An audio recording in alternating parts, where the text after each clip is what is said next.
Death does not only end your life, it audits it. And the brutal part is this: most men will not be exposed as failures. Failure would at least mean they entered the arena. Failure would mean they chose a target, made a move, paid the price, and were beaten by reality. That can be respected. But wasted potential is different. Wasted potential is not a man losing after battle. It is a man standing outside the arena for years, building beautiful explanations for why he was not ready. He had the hunger, but not the discipline.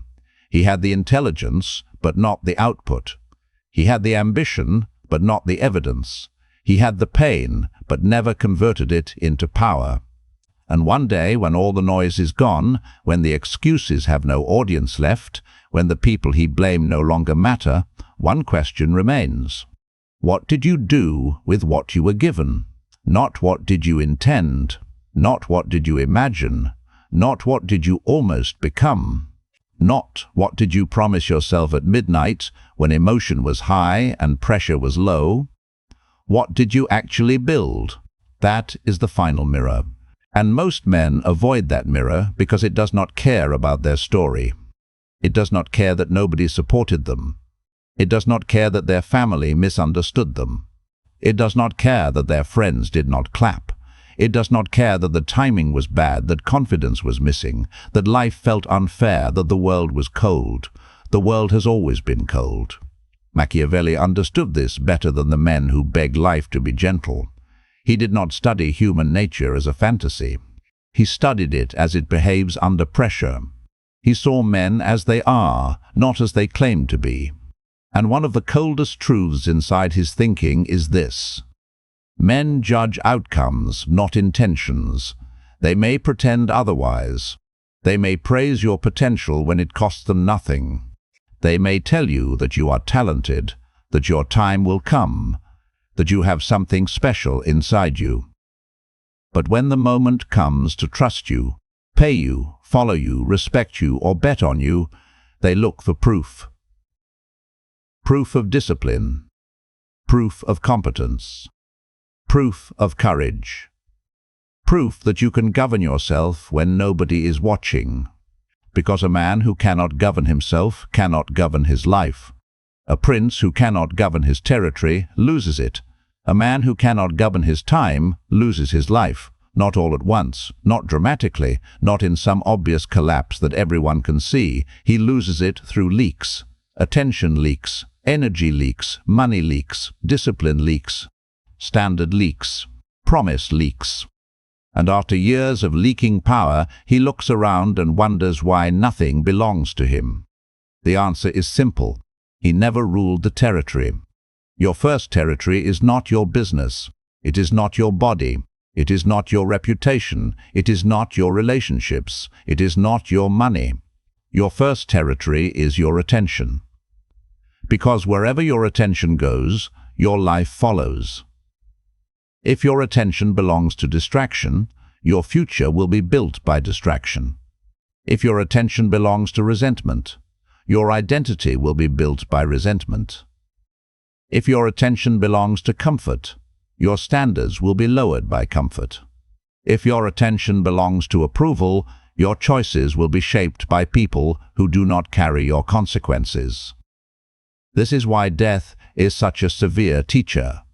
Death removes the crowd. It removes the applause. It removes the critics. It removes the excuses.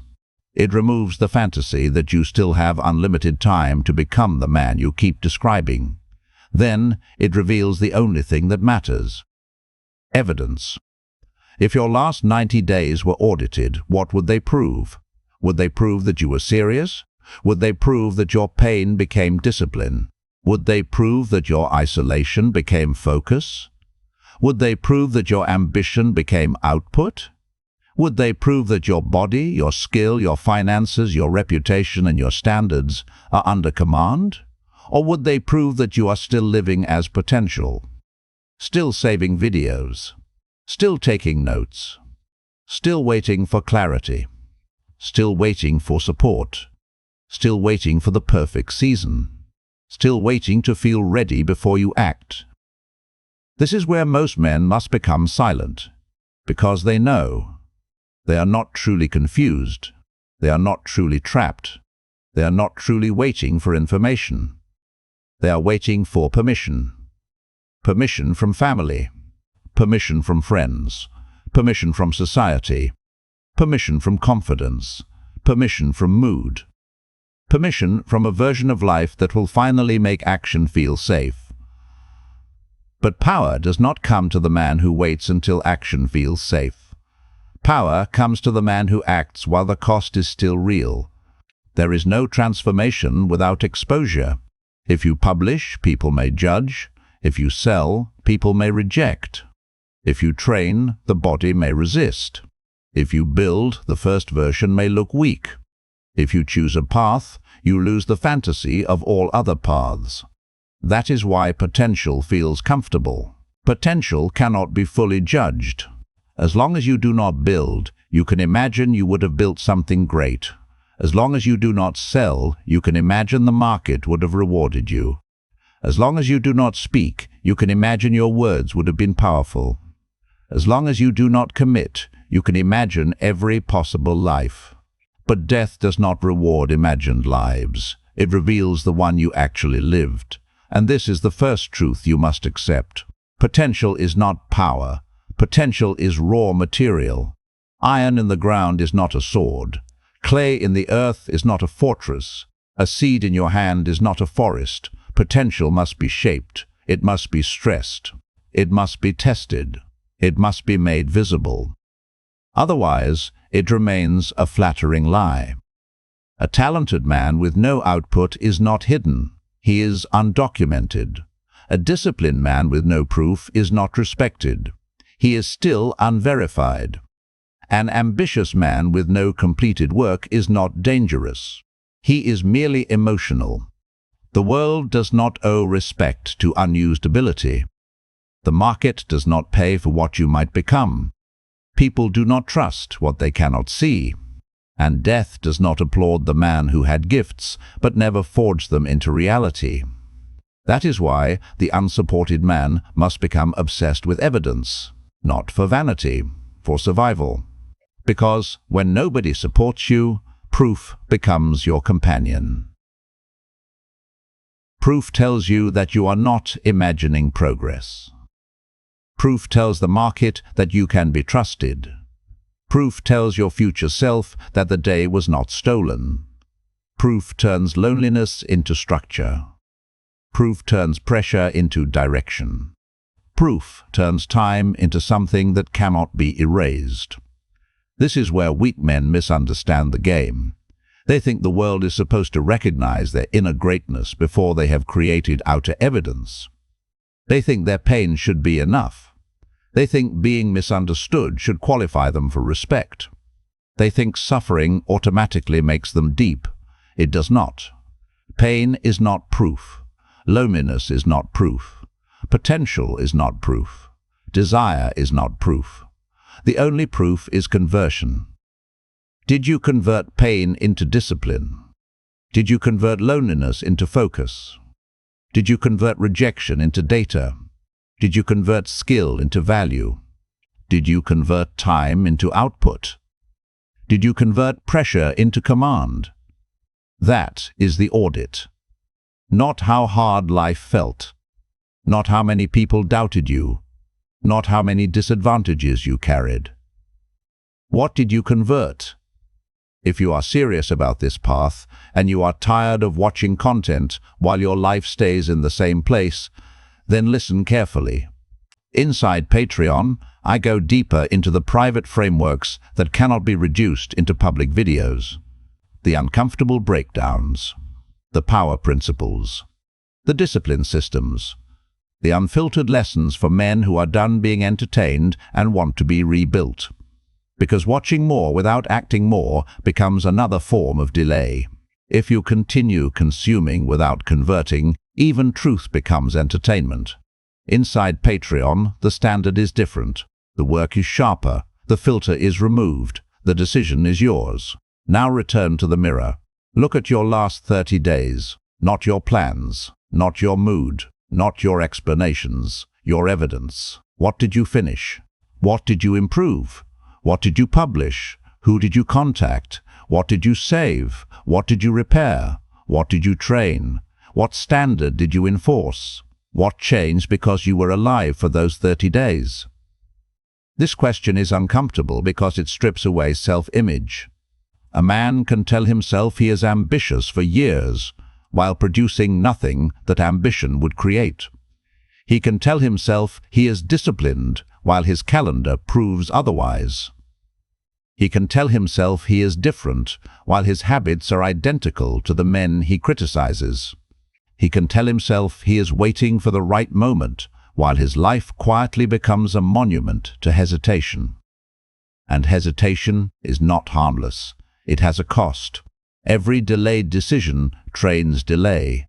Every broken promise trains self-distrust. Every avoided task trains avoidance. Every wasted morning trains weakness. Every excuse repeated becomes easier to believe. And slowly, without ceremony, the man becomes less than what he could have been. Not because death came early, but because he started surrendering while still alive. This is how most men die slowly through comfort. Comfort is not always rest. Sometimes comfort is surrender wearing soft clothing. It is the phone in the morning, the late-night escape, the unnecessary spending, the easy food, the weak circle, the unfinished project, the avoided message, the low standard that asks for nothing and therefore costs everything.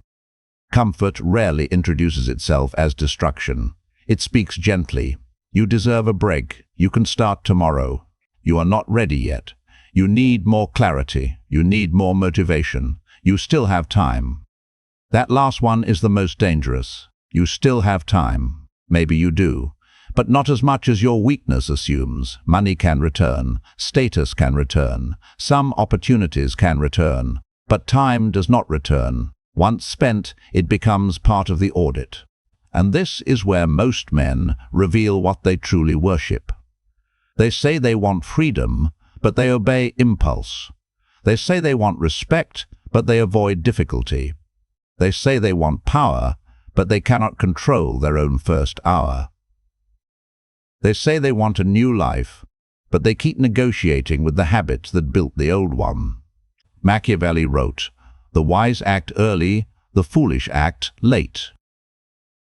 That sentence is not motivational. It is strategic. The wise man acts while the problem is still small. The foolish man waits until the cost has multiplied. The wise man corrects the leak before the territory is lost. The foolish man calls delay patience until delay becomes ruin. This applies to your body, your money, your skill, your reputation, your relationships, your mind, your future. You do not lose them in one dramatic moment. You lose them by failing to act early. One ignored weakness becomes a pattern. One pattern becomes an identity. One identity becomes a life. And one day a man looks at himself and realizes he did not choose his future. He drifted into it. That is not fate. That is unmanaged territory. When a man refuses to govern himself, something else governs him. Appetite governs him. Fear governs him. Comfort governs him. Resentment governs him. The opinions of weaker people govern him. The algorithm governs him. The past governs him. And then he calls it life. No, it is not life. It is occupation. His mind has been occupied. His attention has been occupied. His standards have been occupied. His future has been occupied by forces he was too passive to resist. A man who wants power must first reclaim command. Not someday. Today. Not when he feels ready. Today. Not when people understand. Today. Because nobody is coming to return your time to you. No mentor is coming to make discipline painless. No family member is coming to finally say the perfect sentence that unlocks your courage. No friend is coming to clap loudly enough for you to stop doubting yourself. The unsupported man must learn to move without applause. That is the test. Can you work when nobody praises you? Can you train when nobody sees you? Can you build when the first version is embarrassing? Can you stay focused when your emotions ask for escape? Can you keep your own word when there is no immediate reward? Can you become dangerous in silence? Because if you cannot act without applause, you are not disciplined. You are dependent. And dependence is expensive. It makes your progress conditional on other people's reactions. It makes your ambition fragile. It makes your identity negotiable. It makes your future wait for emotional permission from people who may never understand the cost of your calling. This is why you must stop asking to be understood before you move. Being understood is not the foundation. Evidence is the foundation. Build first, explain later, win first. Then let the results speak in a language even your doubters understand. But understand this clearly. Evidence does not appear because you feel inspired. Evidence appears because you create systems that force your life to produce proof. Most men do not need a better dream. They need a harsher structure. A dream without structure becomes emotional entertainment. It gives the mind pleasure without demanding payment. You imagine the future, you feel the identity, you taste the admiration. But nothing changes in the visible world. That is why dreaming can become dangerous. It can make a man feel close to greatness while he is still living far from discipline. The mind is easily deceived by images. It loves the feeling of progress more than the labor of progress. It loves the idea of becoming powerful more than the daily humiliation of becoming skilled. And skill is humiliating at first. The first page is weak. The first product is flawed. The first offer is ignored. The first workout exposes how soft you are. The first conversation reveals how much courage you lack. The first attempt shows you the distance between your fantasy and your current ability. This is where many men retreat, not because they are incapable, because their ego cannot survive being a beginner. So they return to potential. Potential is cleaner. Potential is safer. Potential allows a man to say one day without being tested today. But the man who stays in potential too long becomes addicted to his own unproven image. He starts protecting the version of himself that exists only in his head. He avoids action because action might destroy the fantasy. And that is the quiet self-destruction, not the failure. The avoidance of proof. Every day is either construction or decay. There is no neutral day. A day either strengthens the man you claim you are becoming, or it strengthens the man you say you want to leave behind. Every day trains something. If you wake up and obey distraction, you train distraction. If you delay difficult work, you train avoidance. If you break your promise, you train self-distrust. If you protect your first hour, you train command. If you practice your skill, you train competence. If you build proof, you train credibility. If you contact the market, you train courage. If you review your day, you train correction. You are always building. The only question is, what? Some men are building power. Others are building excuses. Some are building reputation. Others are building a private archive of intentions. Some are building freedom. Others are building a life where comfort owns them completely. This is why your day must become evidence. Not every week, not every month, every day. A page written, a skill practiced, a body trained, a dollar protected, a system improved, a message sent, a project finished, a standard enforced, a weakness confronted. These things look small to the impatient man, but they are not small, they are bricks. And a life is not built by emotion, it is built by bricks. The dangerous man is not the one who feels the most intense ambition. The dangerous man is the one who converts ordinary days into proof. He does not need perfect conditions. He does not need public belief. He does not need emotional warmth. He does not need the world to understand him before he moves. He understands something colder. Time will pass either way.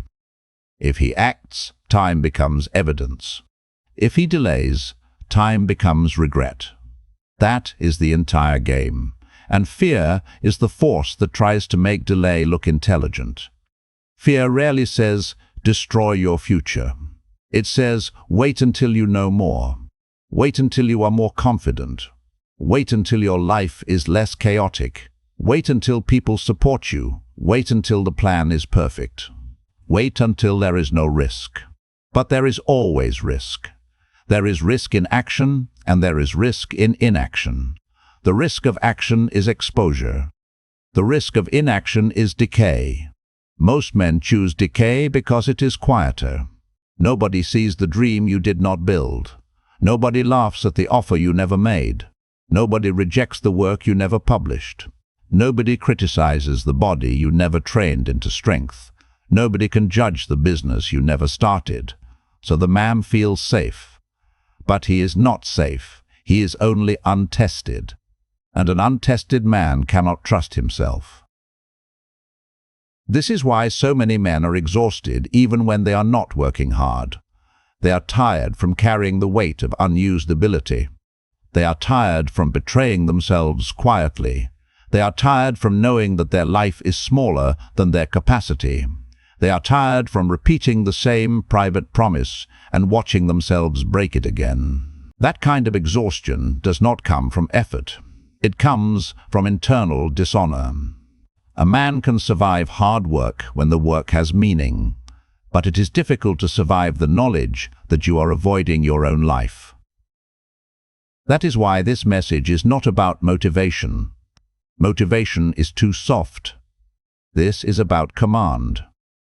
A man must command his attention, command his morning, command his appetite, command his emotions, command his standards, command his relationship with time, not because he wants to feel superior, but because anything he does not command will eventually command him. You do not need to control the whole world. You need to control the next hour. That is where power returns. 1 hour of deep work, 1 hour without the phone. 1 hour on the skill that will make you harder to ignore. 1 hour on the project that can become proof. 1 hour of training the body you have neglected. 1 hour repairing the finances you avoided looking at. 1 hour doing the thing that your weaker self keeps postponing. Do not underestimate 1 hour. A man who can command 1 hour can command a day. A man who can command a day can command a week. A man who can command a week can change his identity. A man who changes his identity changes what life can give him. But most men never begin because they insult small beginnings. They want the dramatic transformation. They want the public victory. They want the visible dominance. They want the final form. But they reject the boring proof that creates it. That is childish. Power is not built in public first. It is built in repetition. It is built when nobody cares. It is built when the work is ugly. It is built when the results are not yet impressive. It is built when you continue without emotional reward. This is why solitude is not a curse for the right man. Solitude removes excuses. When no one is clapping, you find out whether you actually have standards. When no one is supporting you, you find out whether your ambition was real or social performance. When no one is rescuing you, you find out whether you can become your own authority. The weak man sees abandonment as proof that he should stop. The serious man sees abandonment as the end of negotiation. No one is coming. Good. Now there is no one left to blame. That is when construction begins.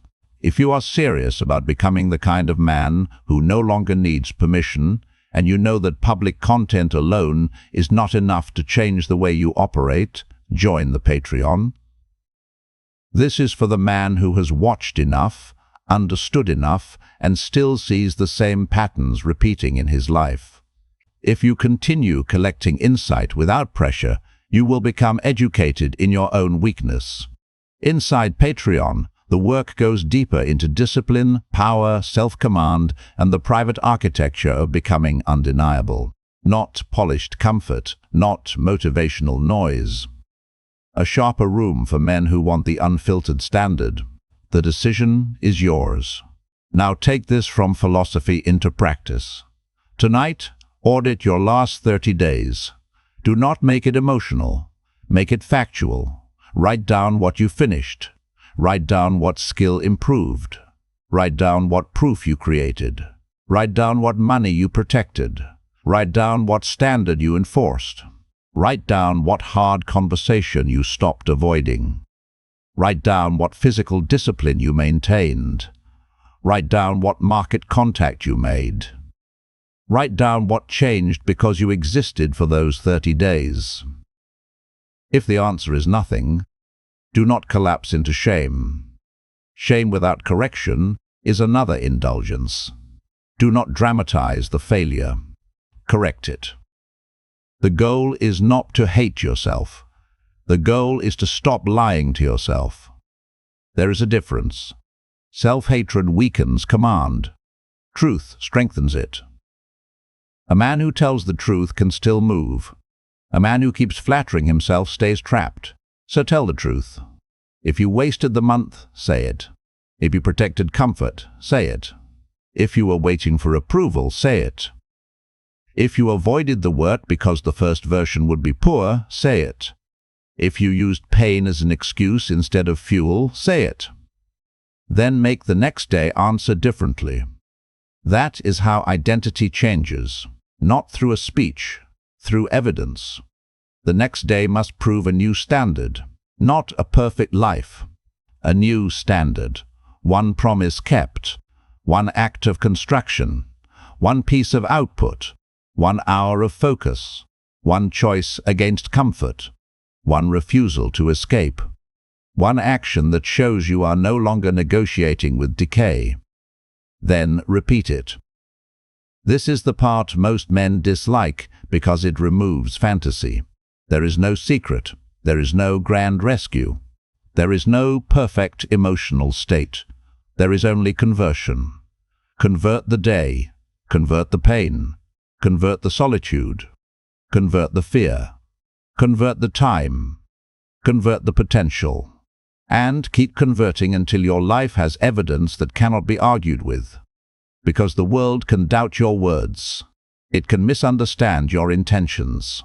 It can ignore your pain. It can question your motives. But evidence is harder to dismiss.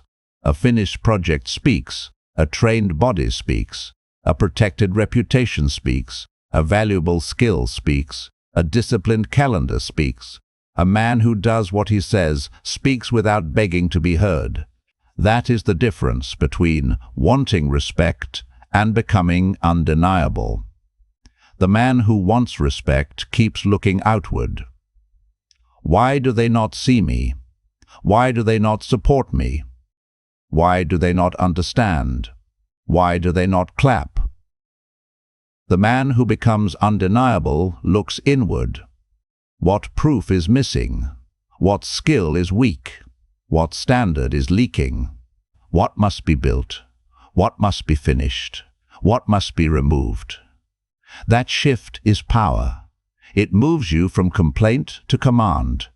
And command is the beginning of freedom, not freedom from work, freedom from being ruled by weakness, freedom from needing everyone to approve before you act, freedom from the emotional weather of the crowd, freedom from the childish belief that life owes you perfect conditions before you begin. Life owes you nothing. That is not cruelty. That is clarity. When you stop expecting life to be fair, you stop wasting energy being offended by reality. You start studying it. You start moving inside it. You start asking better questions. Not, why did this happen to me? But, what can I convert this into? Not, why do they not believe in me? But, what proof would make belief irrelevant? Not, Why am I unsupported? But what structure must I build because support is absent? Not, why is the world cold? But, how do I become colder in discipline, sharper in judgment, and warmer only to the mission that deserves my life? That is maturity. That is realism. That is the architecture of power. Death exposes men because death removes illusion. It shows the difference between the man who felt deeply and the man who built deeply. The man who spoke about change and the man who became change. The man who waited for permission and the man who took command of the day in front of him. So do not wait for the end to be audited. Audit yourself now. Tonight. Look at the last 30 days. Then look at tomorrow. Tomorrow does not need to fix your entire life. It needs to stop the leak. One leak, one weakness, one promise, 1 hour, one piece of evidence. That is where you begin. And if you continue, the evidence compounds. A day becomes a week becomes a month becomes a reputation becomes leverage becomes freedom. Freedom becomes a life that is no longer built on apology. But if you keep waiting, the opposite also compounds. One delayed day becomes a delayed week. A delayed week becomes a delayed year. A delayed year becomes a personality. A delayed personality becomes a fate. And then the man says life passed him by. No, he passed himself by. He watched himself disappear into comfort and called it circumstance. Do not become that man. Do not become the man with great ideas and no evidence. Do not become the man who needed support more than he needed discipline. Do not become the man who waited until time became regret. Do not become the man who lived as potential and died as proof of nothing. Build, now, while the day is still yours. Because unused potential is not harmless. It is the quietest form of self-destruction. And death does not only end your life, it reveals what you did with it.